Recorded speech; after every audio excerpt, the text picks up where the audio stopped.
O tema da aula de hoje trata da crise dos anos 70 e a restauração produtiva e a emergência da nova globalização. Né? O tema que inova é dentro desse sentido de que os processos de mundialização,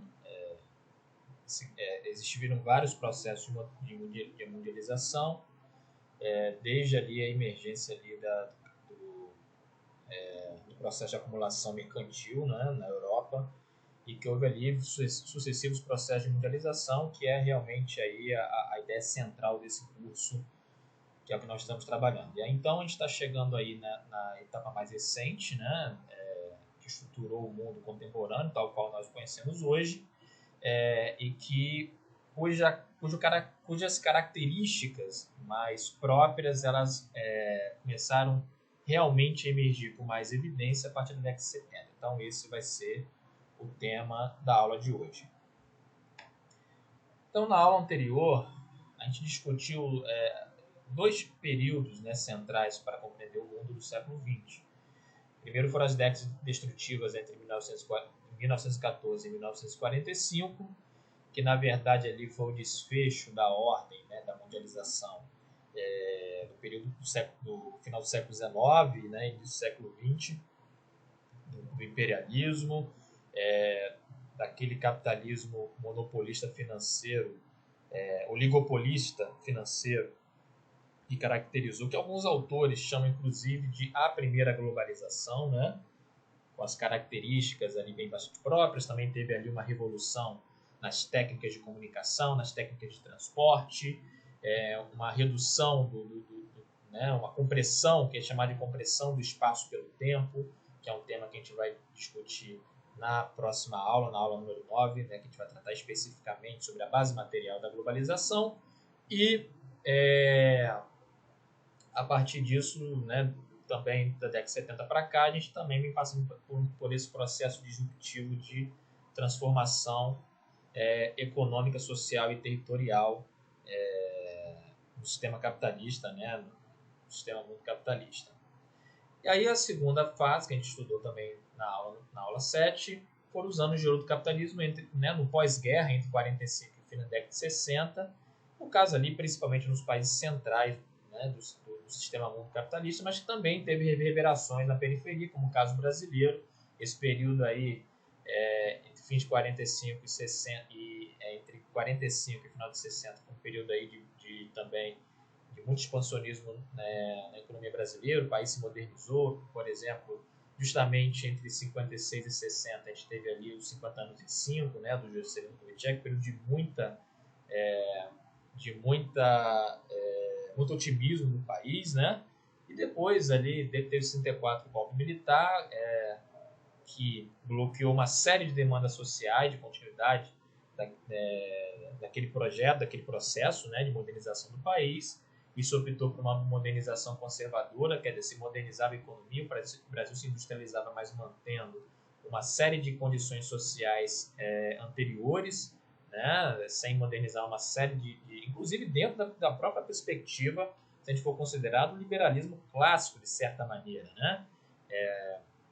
Sempre lembrando que, por exemplo, uma questão estrutural no Brasil, que é a questão agrária, a democratização do acesso à terra, digamos assim, poderia se considerar, não é todo liberal que defendia isso, mas dentro da própria trajetória de vários países de capitalismo central, essa democratização do acesso da terra foi fundamental, inclusive, para a formação do mercado interno de consumo, né?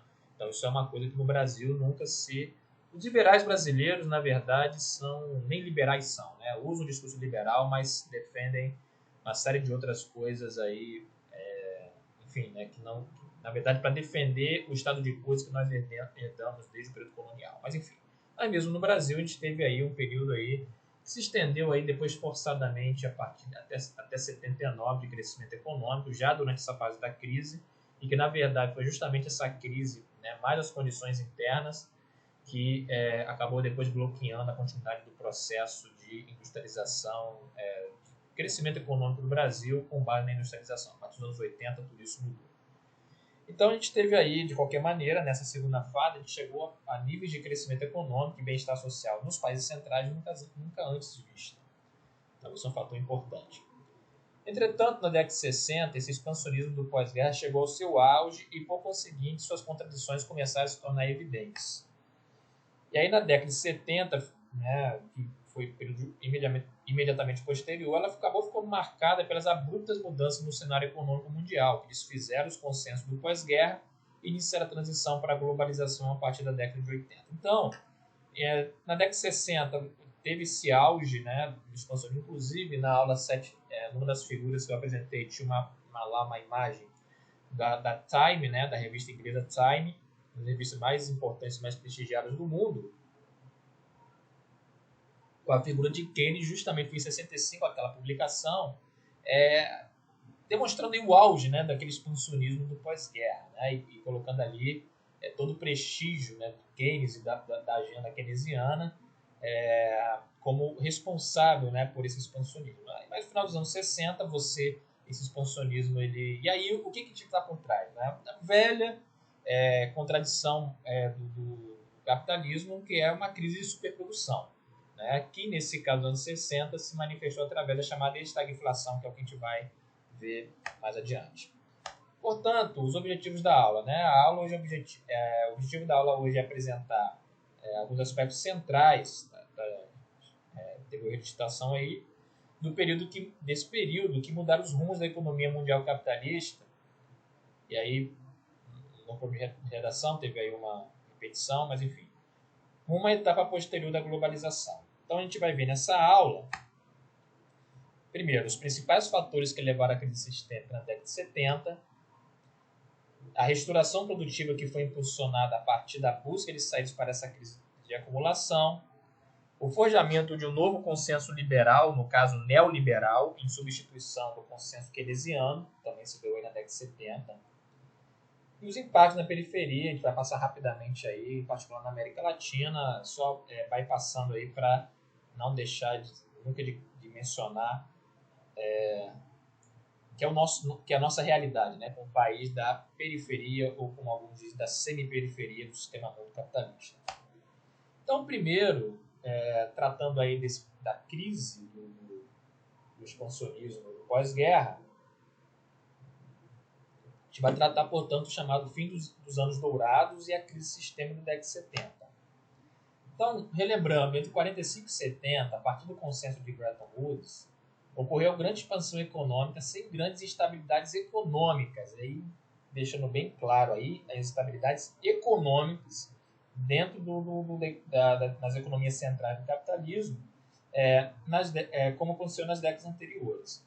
Se a gente for observar, por exemplo, e aí, por exemplo, os próprios escritos de Marx, no livro 1 do Capital, por exemplo, o livro 1 do Capital ele começa, Marx tratando as categorias conceituais, né, que ele vai trabalhar no restante da sua obra, e aí tem uma grande parte assim de análises históricas, né, que ele vai aplicar essa interpretação para compreender o histórico concreto. Eu acho que essa é uma das grandes forças, né, da obra marxiana.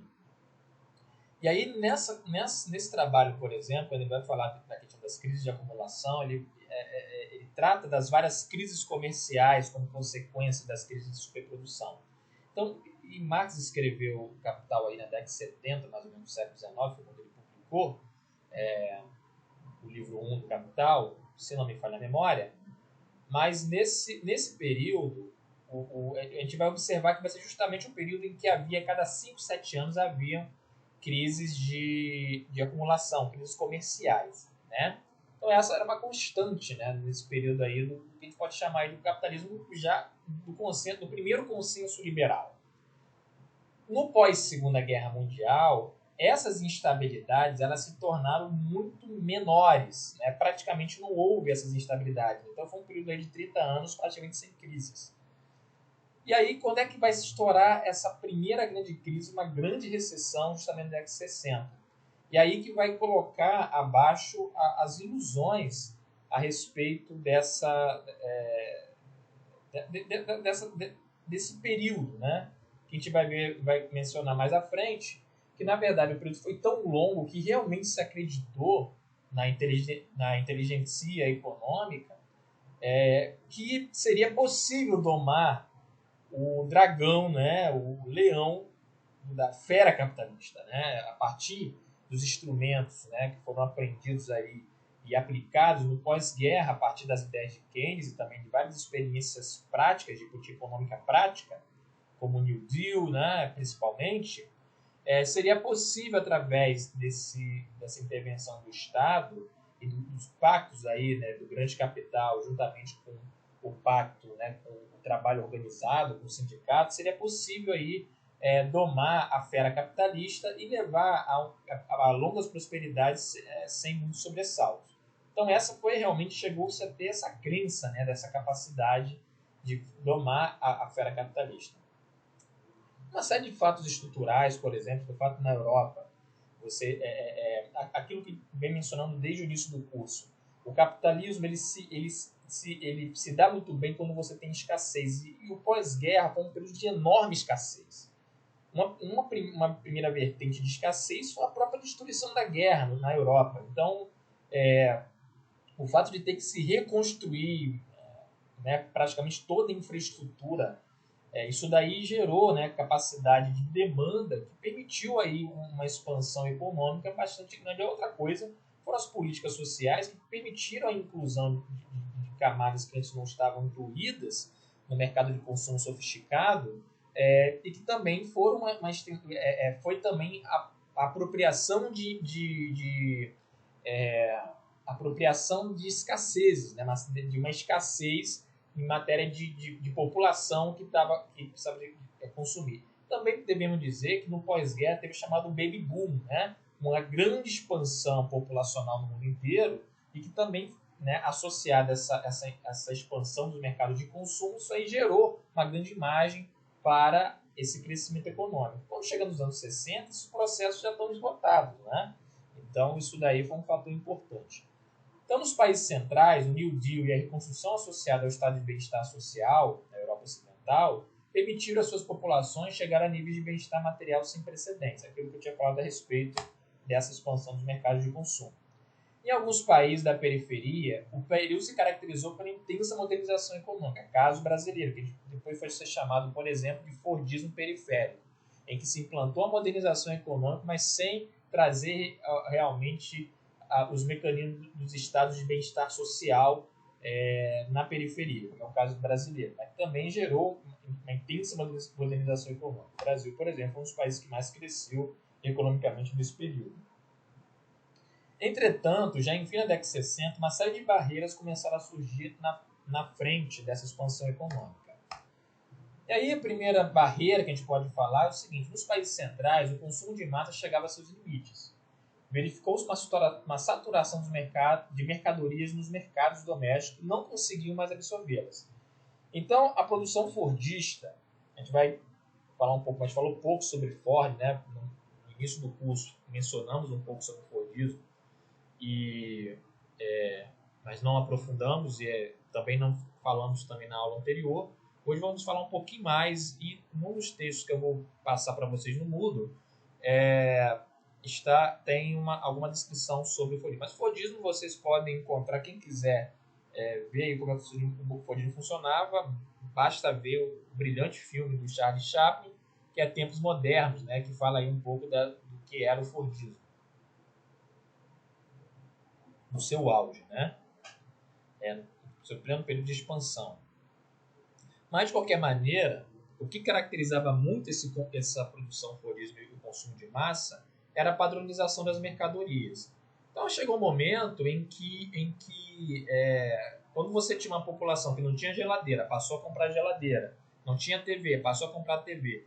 Nessa época não havia essa renovação de produtos como acontece hoje, que inclusive é uma das características da restauração produtiva, né? Eu nem coloquei aqui nesse slide, mas que eu vou mencionar, que é a chamada obsolescência programada. Na época não tinha obsolescência programada, foi uma constituição justamente a partir, né, dos anos 70, que se torna mais justamente para evitar os problemas desse consumo de massa padronizado que foi predominante nesse período. Então chegou um momento em que não havia mais para onde esses mercados serem ampliados. Então isso começou a gerar um problema de excesso de mercadorias. Ao mesmo tempo, o sponsorismo das décadas anteriores criou uma massa de capitais excedentes que não encontravam, portanto, opções de investimento. Já que esses mercados não se ampliavam mais, os capitais que foram se excedendo, né, foram criados, os excedentes criados nos 30 anos anteriores, não conseguiram mais ser absorvidos. Então você começou a gerar um problema aí de desvalorização de capitais. Daí se originou um fenômeno marcante daquele período nos países centrais, a chamada estagflação, que era a estagnação econômica, ou seja, a economia parou de crescer de forma acelerada, somada à inflação. O que a estagflação trouxe? Elas deterioravam os capitais excedentes. Bom, a gente pode dizer assim, de modo bem superficial, o que causou a estagnação econômica? Se deu por conta dessa incapacidade mais desses capitais absorverem, né,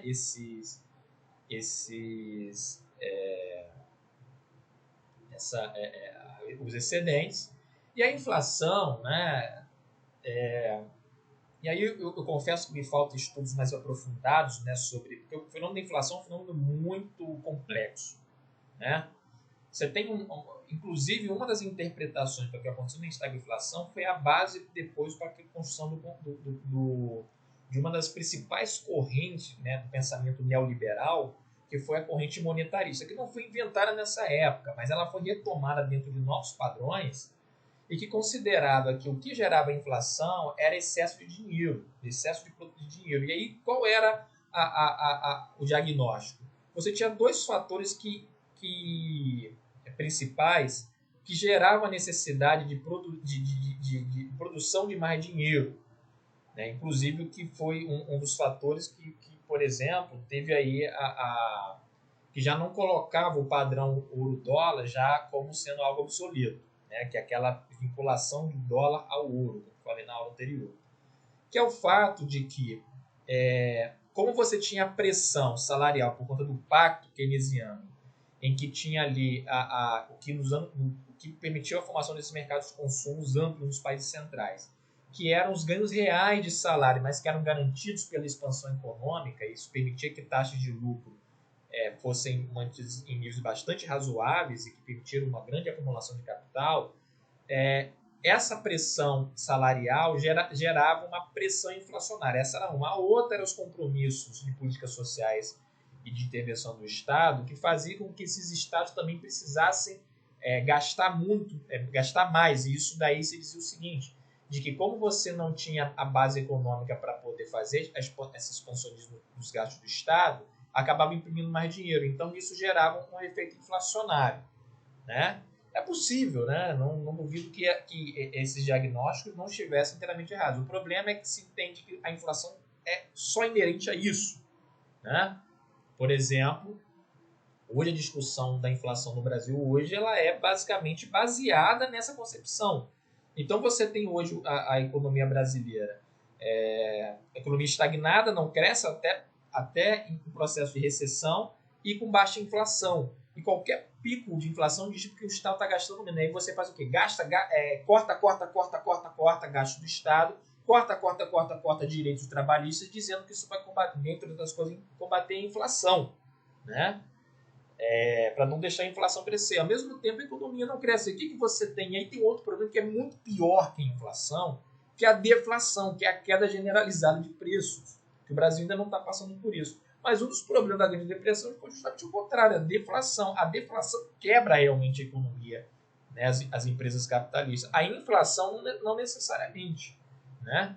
Então, essa é uma questão complexa. Mas, de fato, o que a gente pode considerar como factual é o seguinte: a inflação ela deteriorava os capitais excedentes, quer dizer, o valor da representação do capital, que era o dinheiro, que é a forma, né, que o capital acaba tendo, né, maior liquidez, começava a perder valor, e a estagnação econômica não permitia novas aplicações, né, de capitais.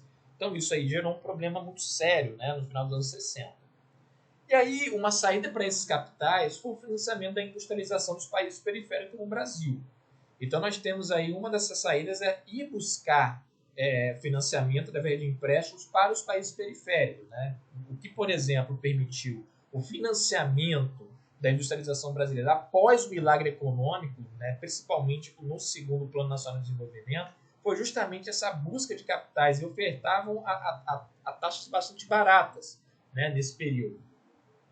Então essa foi uma das fontes. A outra foi o início da desregulamentação do mercado cambial de Londres, que fomentou o chamado eurodólar. Então, um dos fatores aí que depois do processo de globalização financeira, que é a desregulamentação geral dos mercados de capitais, a partir dos anos 80, ela já teve um antecedente no mercado cambial de Londres, né, na chamada City londrina, na City de Londres, né, onde fica o mercado de capitais, o principal mercado de capitais na Europa, e por conta dessa desregulamentação, Londres se tornou o principal centro financeiro, inclusive do mundo, superando Nova York. E aí deu origem a esse chamado eurodólar, né? E esse eurodólar ele começou a trabalhar com uma especulação que começou também a ruir o Pacto de Bretton Woods, que um dos principais instrumentos que eles usaram era justamente a intensa regulação do capital especulativo. Então essa foi uma outra forma também de fazer uma saída. A outra também, né, que é fundamental que a gente vai estudar, que foi a própria estruturação produtiva, que foi a mudança da dinâmica dos mercados de consumo e produção da indústria, né, que também foi uma terceira saída. Ao mesmo tempo, no fim dos anos 60, havia muito descontentamento social, principalmente entre os jovens, que reclamavam um mundo diferente daquele herdado dos pais. Havia descontentamento com a Guerra Fria, né? Por exemplo, muita oposição em relação à corrida armamentista entre a União Soviética e Estados Unidos, com a Guerra do Vietnã, que era um dos fatores, por exemplo, também da quebra dos pactos de Bretton Woods, que a gente vai ver mais tarde.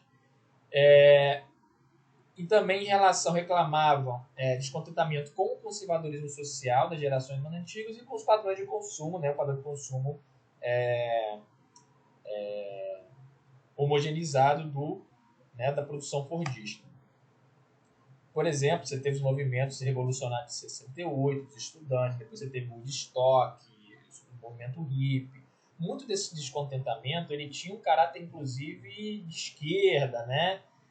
Dos hippies e questionamento da sociedade de consumo, mas que depois foi rapidamente apropriado pelo capital através dessa mudança dos padrões de consumo. Vários dos hippies que por exemplo, em São Francisco, né, que era um dos centros, né, do movimento hippie, depois foram se tornar magnatas, né, do Vale do Silício, né, e se tornaram grandes capitalistas, né. Muitos desses hippies, né, foram para esse lado. Então, tive essas contradições aí em atuação.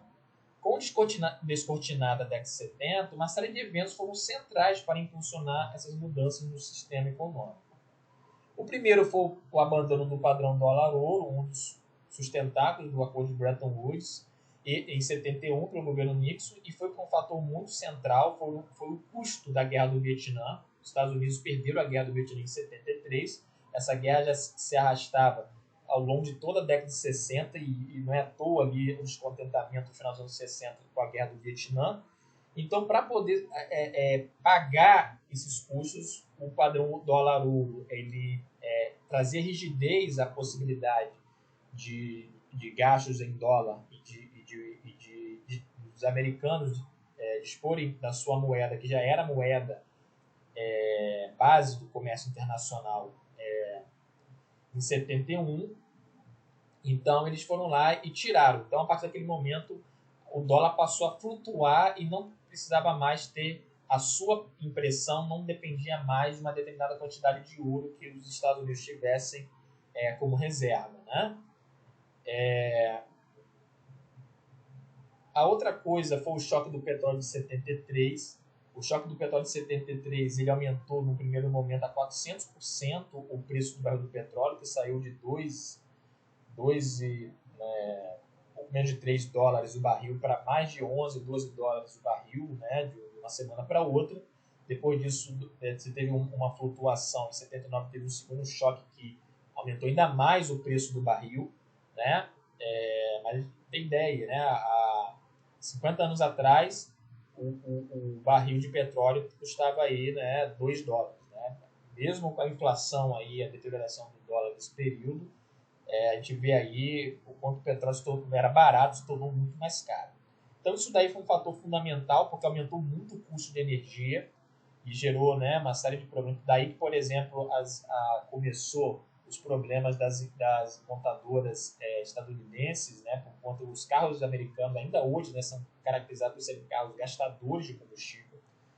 E aí a gente vai ver aí a superioridade depois das montadoras japonesas, né, que são tem uma das características de fato de serem muito eficientes em termos de consumo de combustível.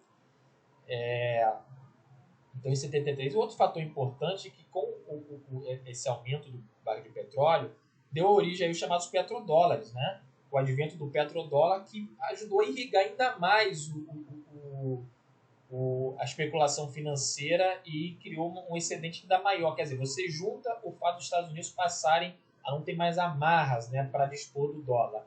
E o advento do petrodólar, isso fez com que inundasse ainda mais dinheiro americano no mercado internacional. Então, isso gerou ainda mais pressões contra as regulamentações da especulação financeira do Pacto Keynesiano. Aí você teve o segundo choque do petróleo em 79, aí derivado da Revolução Iraniana, e o avanço das ideias neoliberais no debate econômico, que colocou abaixo, né, o consenso keynesiano. E a partir daí também, né, por conta aí de todas essas instabilidades e do excesso aí de dinheiro, de dólar, passou a circular no mercado de capitais, você teve um aumento generalizado dos juros financeiros internacionais no final do século XIX, que, por exemplo, foi um fator que quebrou no meio da coluna de países como o Brasil, que tinham se endividado para conseguir completar a sua industrialização por substituição de importações.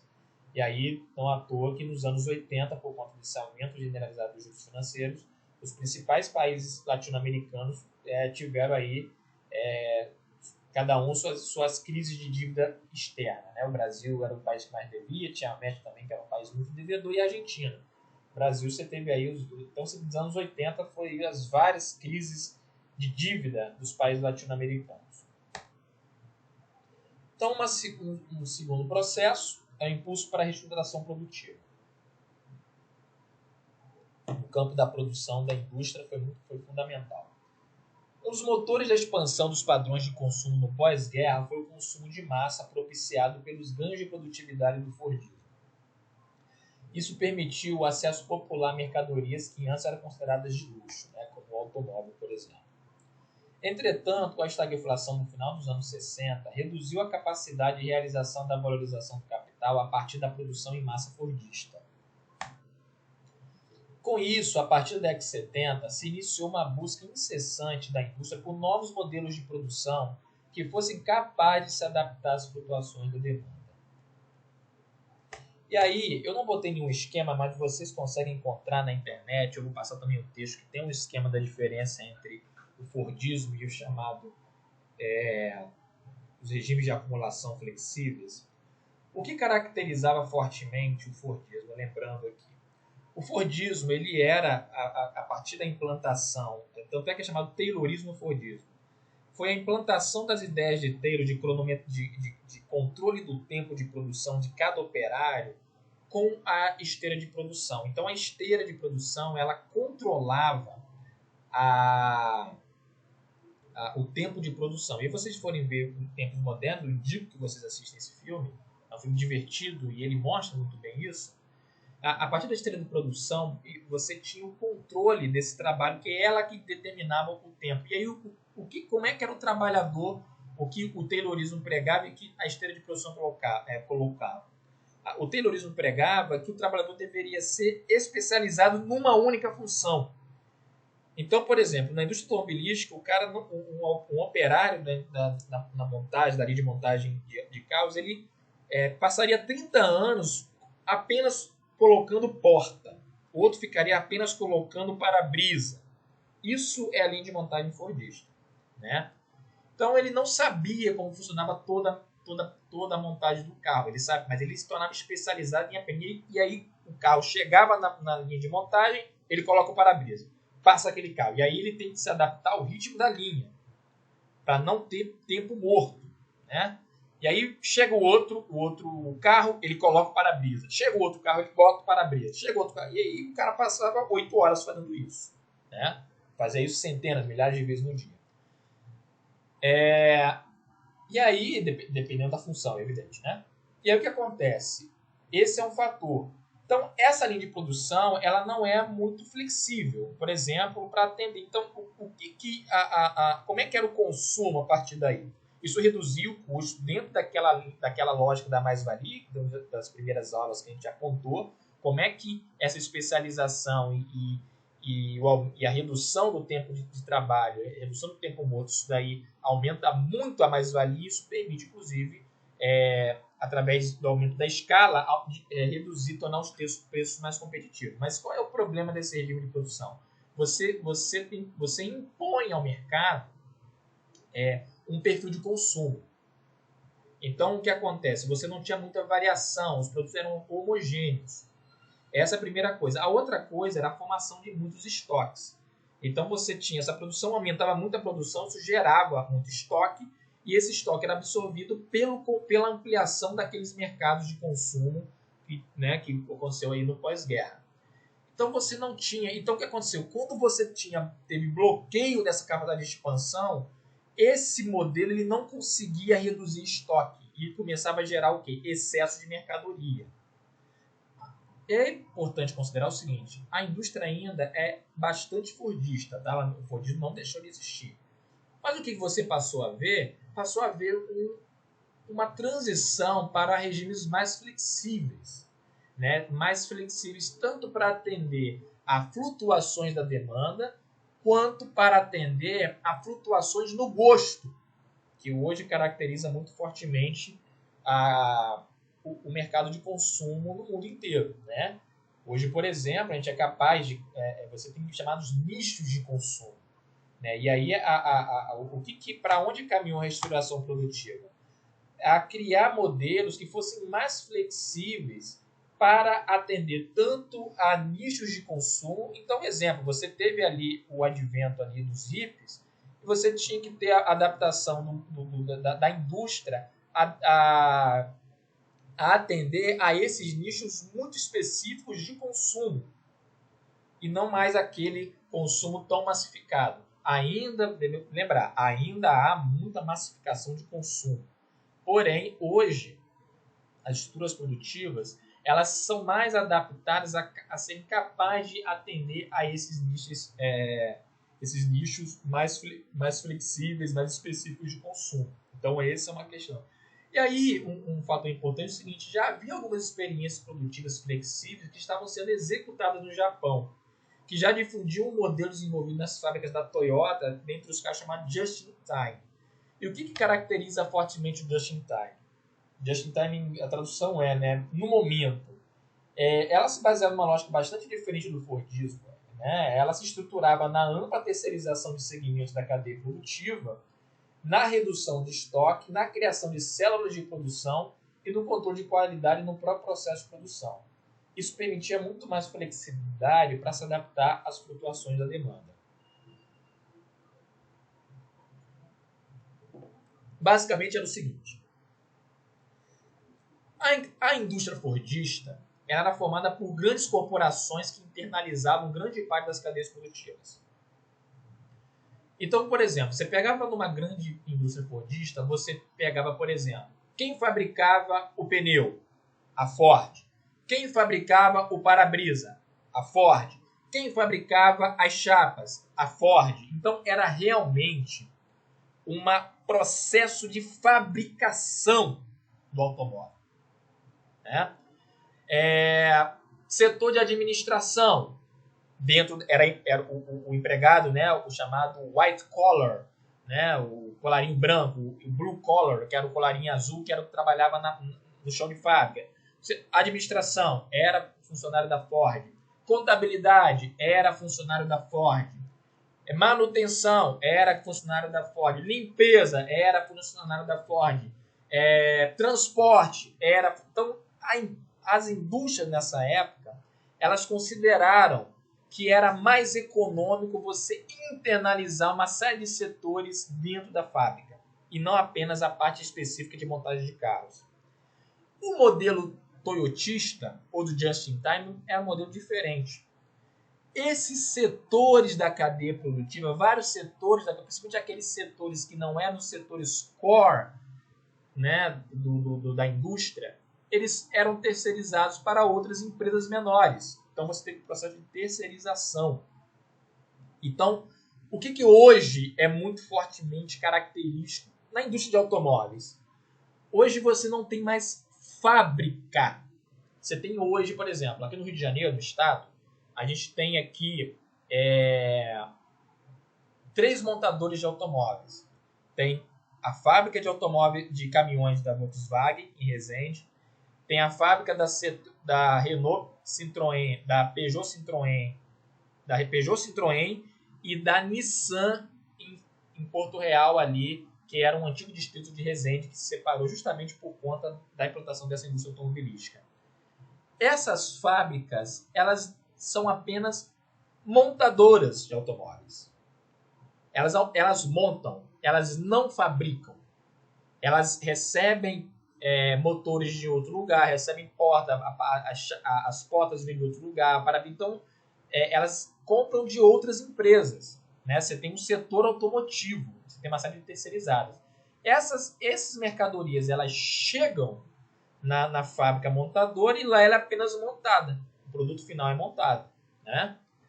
Então, isso daí, o just-in-time, ele traz muita forte terceirização. Como é que isso ele permite a redução de estoques?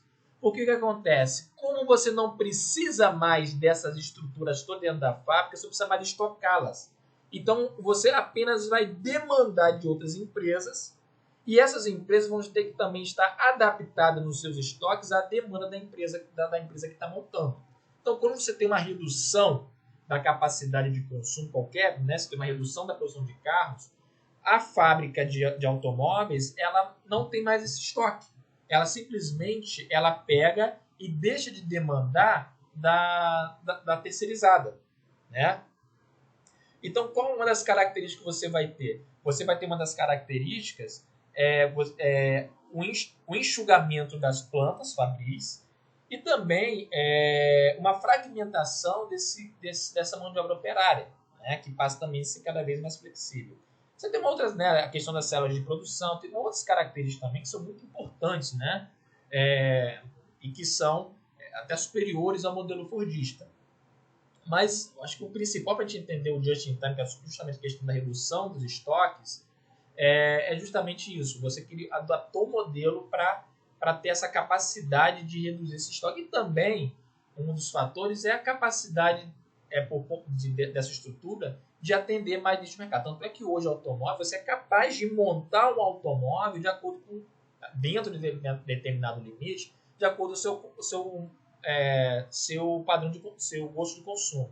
Então existem várias, você chega na internet, em qualquer montadora dessa, tempos atrás era mais assim, depois diminui. Mas, por exemplo, você pega um carro, você tem um carro pelado.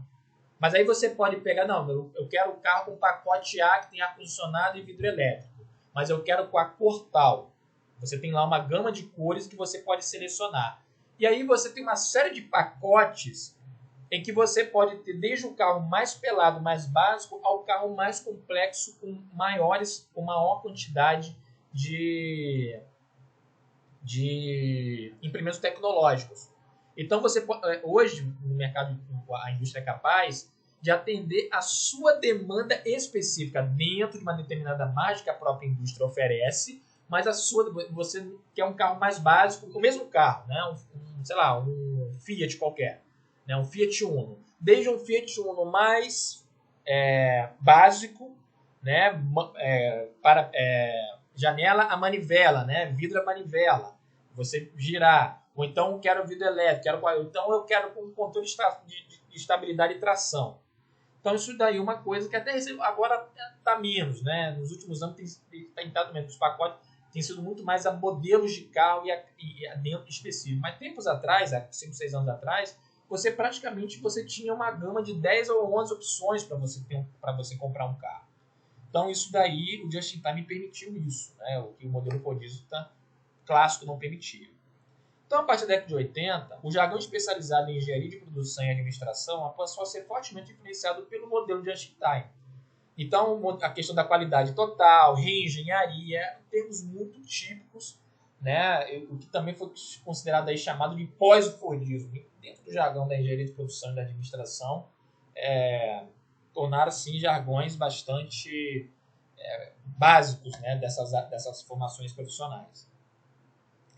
Importante, entretanto, ressaltar que a linha de produção fordista não foi abolida. Ela ainda é fundamental. Né? A produção em massa e o consumo em massa ainda existe, é evidente. O que existe hoje são variações entre a produção em massa fordista e os modelos flexíveis. Talvez possamos denominar, e aí é uma denominação minha, tá? Ninguém fala isso, mas podemos falar hoje que é uma produção flexível de massa. Né? Porque ainda hoje a produção é basicamente de massa, né? Mas com essas características, né? De você ter menos estoque, ser mais enxuto, e essa coisa toda. Né? Outro fato importante da estruturação econômica, a partir da década de 70, foi o intenso desenvolvimento dos sistemas logísticos de transporte e das tecnologias de informação e comunicação, a chamada terceira revolução industrial. Né? Isso também foi fundamental nessa época e criou novos setores de consumo. Esse é um fato também importante. Toda a revolução industrial é importante porque ela cria novos segmentos de consumo, então cria áreas novas de acumulação de capital. Então, por exemplo, ninguém tinha computador. Depois que todo mundo começou a comprar computador. Nos anos 90, veio o advento do celular. Depois criou, né, lá o Steve Jobs o smartphone. Então ninguém tinha smartphone. Depois todo mundo... Quer dizer, e por isso que a Apple explodiu. Porque ela criou um segmento novo de consumo que não existia. Né? Então a terceira revolução industrial também foi muito importante. E essa terceira revolução industrial, basicamente, ela foi uma revolução da tecnologia de informação e comunicação. E essas tecnologias de informação e comunicação foram fundamentais para o advento da globalização e irrigaram o processo de reestruturação produtiva e reestruturação econômica mais geral. Por exemplo, a financiarização, que é o que nós vamos... Mas nós vamos tratar mais especificamente sobre esse tema na próxima aula, na aula número 9, né, que vamos tratar aí da base material da globalização.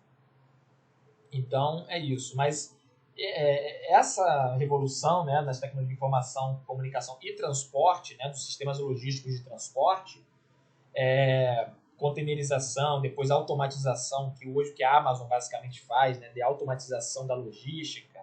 E aí temos aí a tecnologia de informação e comunicação com sistemas logísticos. Eles permitiram a transnacionalização das cadeias produtivas e uma maior rapidez da circulação financeira internacional, que é o que a gente vai tratar na próxima aula.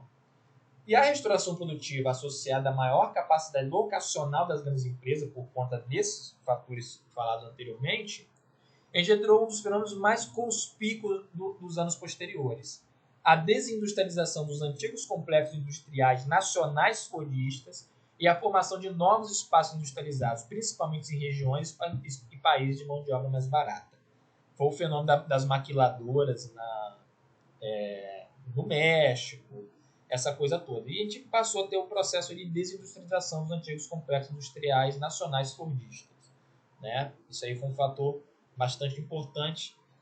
Eu não coloquei nenhuma imagem aqui, mas eu vou lembrar de colocar na aula 9, justamente mostrando isso aí que foi um impacto central.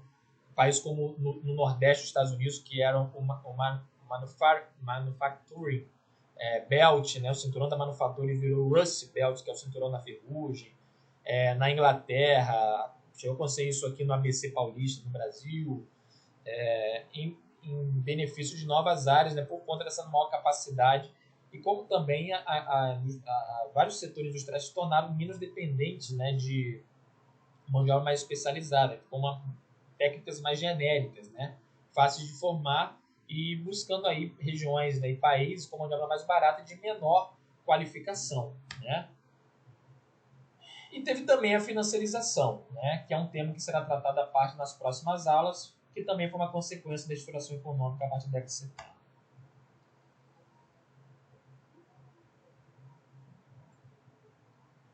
E aí, a gente tem aí terceiro fenômeno dessa época é o surgimento do novo consenso liberal.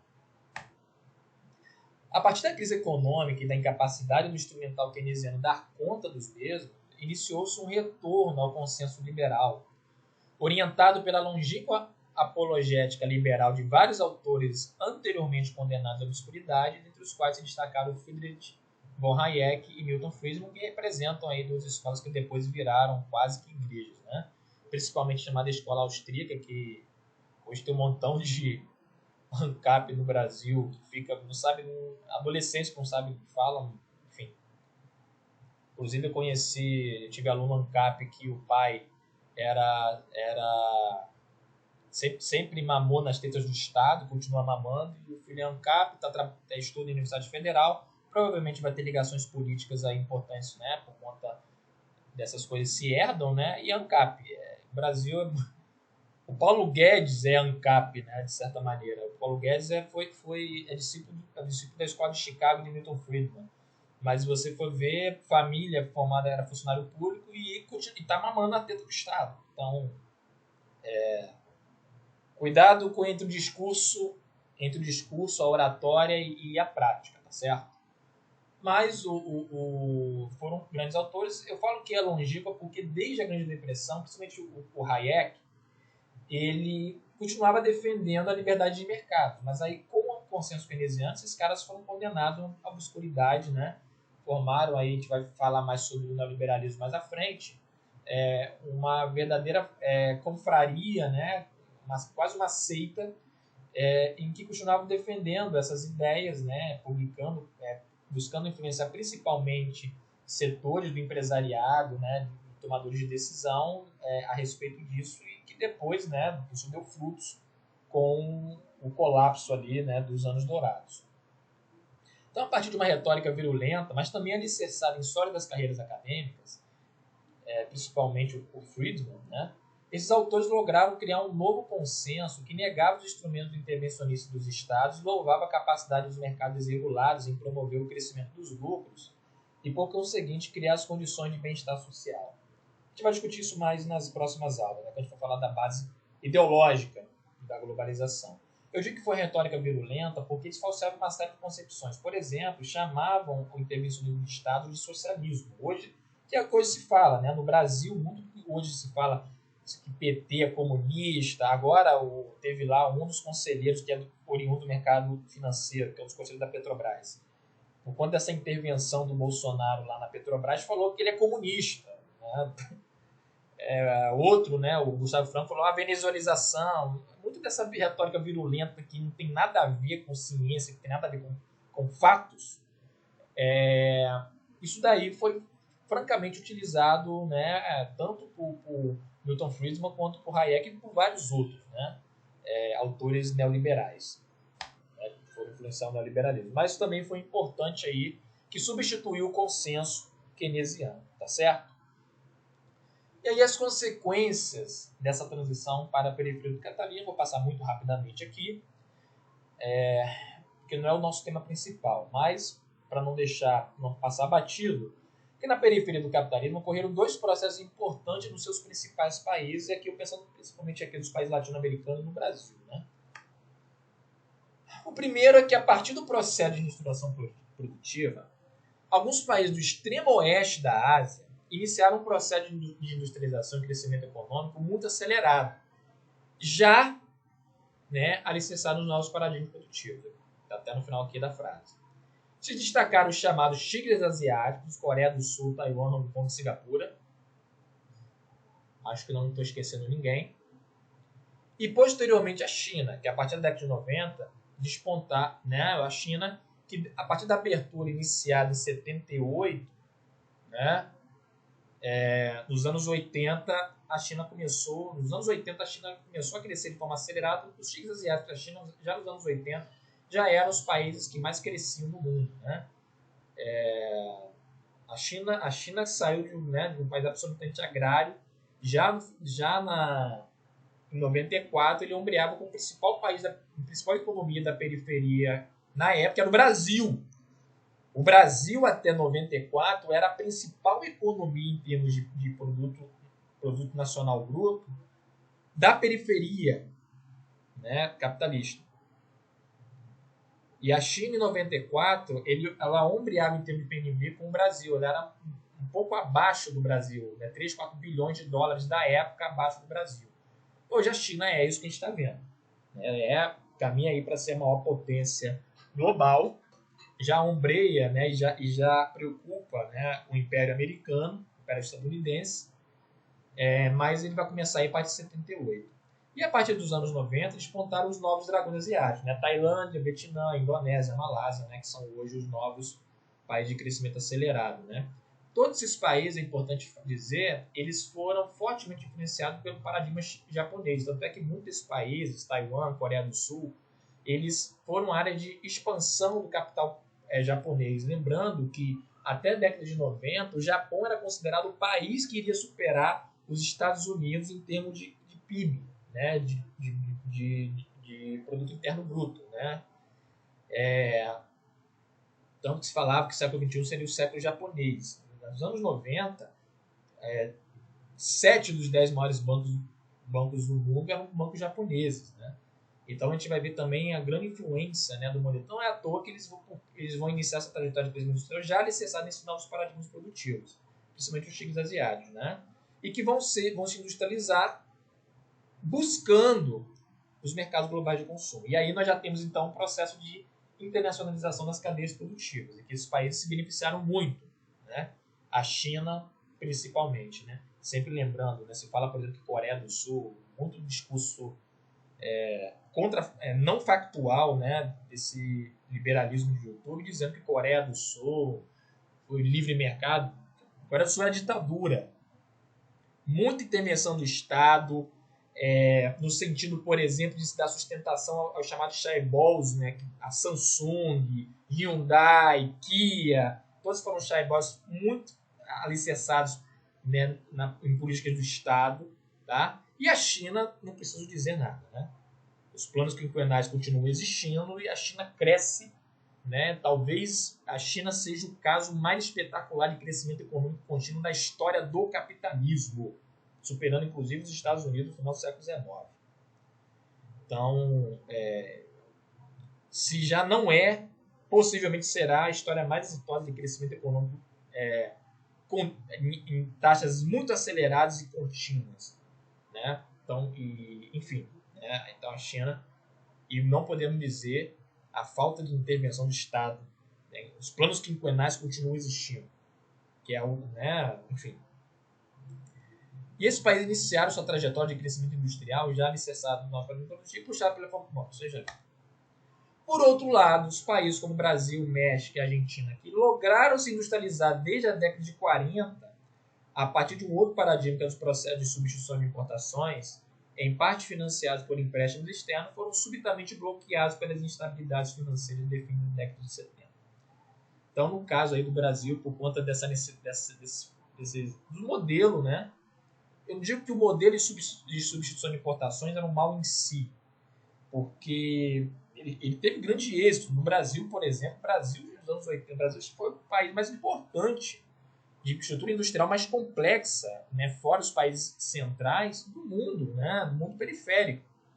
E agora, justamente depois dos anos 90 para cá, ele vem perdendo. Hoje o Brasil é uma economia cada vez mais primarizada. A gente vê essa questão aí das vacinas. O Brasil precisa importar insumo farmacêutico.